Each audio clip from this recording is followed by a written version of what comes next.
Have you ever pondered the fate of your mortal shell once the spark of life has left it?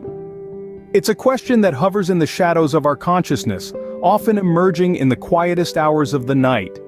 Today, we're going to explore this intriguing topic in a way that's both enlightening and respectful.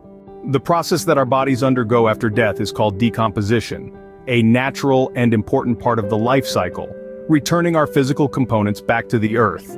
This fascinating process starts almost immediately after death, with the cessation of vital life functions. The first stage is autolysis, or self-digestion.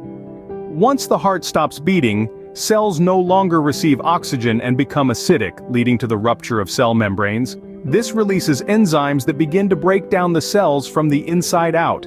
Next, we have the bloating phase, which is admittedly not the most pleasant part of this process. As the body's cells break down, they produce gases like methane, hydrogen sulfide, and carbon dioxide. These gases build up and cause the body to swell, providing the perfect environment for microorganisms to thrive. The third stage is active decay. Here the body's soft tissues begin to liquefy, helped along by the work of bacteria, insects, and other organisms.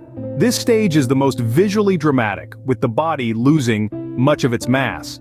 The final stage of decomposition is dry decay, where the remaining material, primarily bones and dry skin, breaks down under the influence of the environment and various organisms.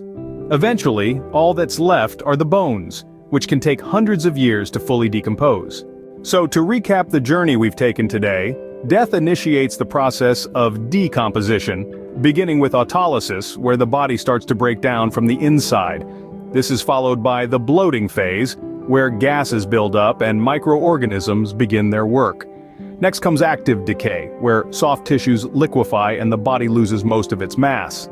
Finally, in the dry decay stage, the remaining material breaks down, leaving only the bones. In essence, our bodies on death embark on a remarkable journey, transforming from complex organisms to simpler organic and inorganic compounds, eventually returning to the earth from whence we came. It's a process that's as natural as life itself, a final act of giving back to the planet that sustained us throughout our existence. So the next time you find yourself contemplating the mysteries of life and death, remember, even in the end, there's a fascinating story of science to be told.